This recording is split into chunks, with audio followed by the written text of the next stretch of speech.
Hello everyone, welcome back to another video from Cursed Dice Gaming. Again, please like and subscribe, it would really help us out. Previously, we've done the Dungeons & Dragons board games.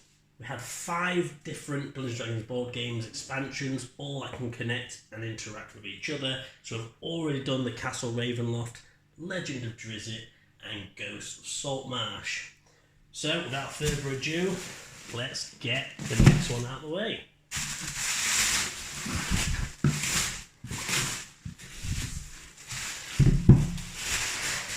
Temple of Elemental Evil. This one I read a lot of good reviews on. This one was very popular. Again, these board games, if you haven't watched the previous ones, as I was saying, are great, especially for those that were playing the paper version. These are a great way to actually get a load of miniatures. As I will say from previous, again, these are pre-owned. I have purchased them from a private seller. But again, everything so far has been accounted for. Really happy with the products. So let's jump right in. Okay, so it looks like everything's been packaged quite nicely. These, it's either that or they have not been played through. Again, like the other ones, you will get yourself an adventure book, a rule book, and different posters there. So the adventure book, again, it just gives you different adventures you can play through, different ways to lay out your tiles, different encounters, different bosses. Either that or you could just use your imagination and unlock random tiles as you go and just create random encounters. So as seen again from the previous one, Ghost of Saltmarsh, a list here of what should be accounted for on the miniatures. Now, this looks like there is a good collection of miniatures available for this one. Again, the Wizards of the Coast do a great job with miniatures. They are fantastic, and painted they are even better as well. Now, these miniatures are larger as well. There are larger ones here, looks like multiple bosses. So let's just jump in with a few of these. Again, the quality is good, and when painted they are a lot better. So this looks like an air elemental. Looks like the fire elemental.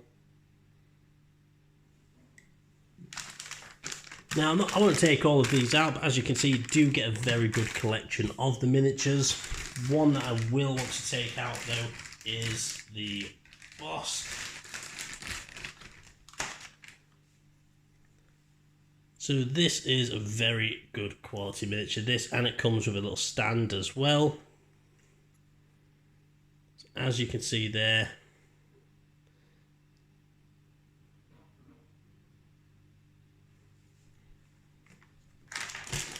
and even more as well, a couple more there. So the miniatures, very happy with that. Always great to have a collection of miniatures as well. I like increasing the amount of monster cards we can have. Again, you can add all the cards together from previous board games. And what I did show in previous videos, how to identify which board game they belong to. I'll show you in a second when I unpack these cards.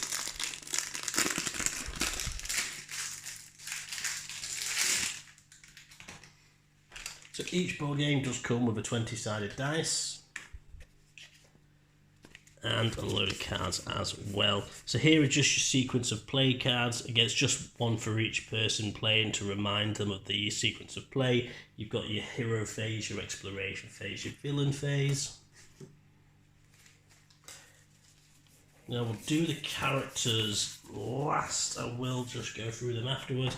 I just want to first of all again show you there is plenty of monster cards to play through, and to identify again which board game they belong to, at the bottom of these cards you see a symbol. This symbol will be different to each board game, and that's how they're identified.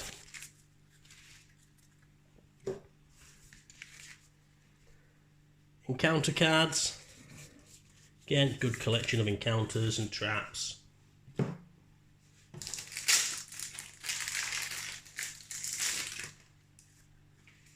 Adventure cards. and your treasure cards as well. Again, all cards do have that symbol at the bottom, so you can mix and match your encounter cards, your monster cards, and your treasure cards for all the board games. So let's jump into the characters. So character cards are there, and underneath the board game, all the tiles look accounted for, which is good.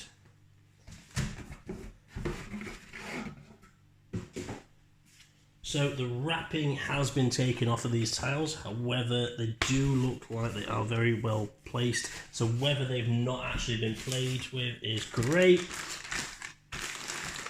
As I was saying, most Dungeons & Dragons players who play the paper version would buy the board games just with the miniatures, but this is what you get. You basically pop these out and you can keep the tiles just for storage use, but here you have a boss card. So 2 sides, different bosses, Earth Elemental, Air Elemental. And here we have a hero card as well. So in the board game, what I've come across so far, there's only 2 levels. You've got your first level on this side of the character card and the second level on this side. So when you level up to level 2, your armor class and your hit points increase, and you get the ability to do +1 damage on a critical roll as well.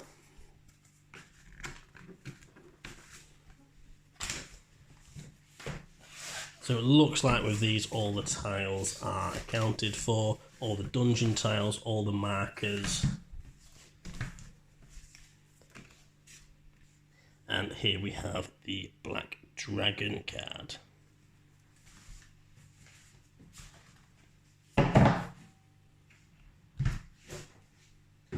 So just to show you as well, for your heroes, you do get a mixture, as we've covered before, of powers. So you've got your at-will cards, you have your daily power cards, which are stronger attacks, and utility powers as well, which could be ways of helping you out or even attacks as well.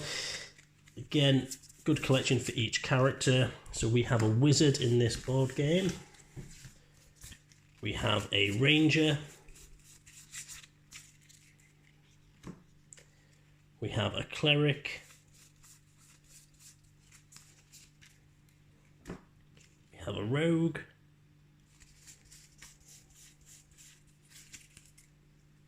And we have a fighter. Yeah, very happy with this one. This is probably my favourite that we have unboxed so far, only because of the amount of miniatures, and as well the Black Dragon boss does look brilliant. Again, a good collection of heroes. Personally, I'm a big favourite of either the Ranger or the Cleric. I have got my own fan-made creation as well, which is a Paladin. Really enjoy playing. Again, you can just make many different variations and be creative while playing these.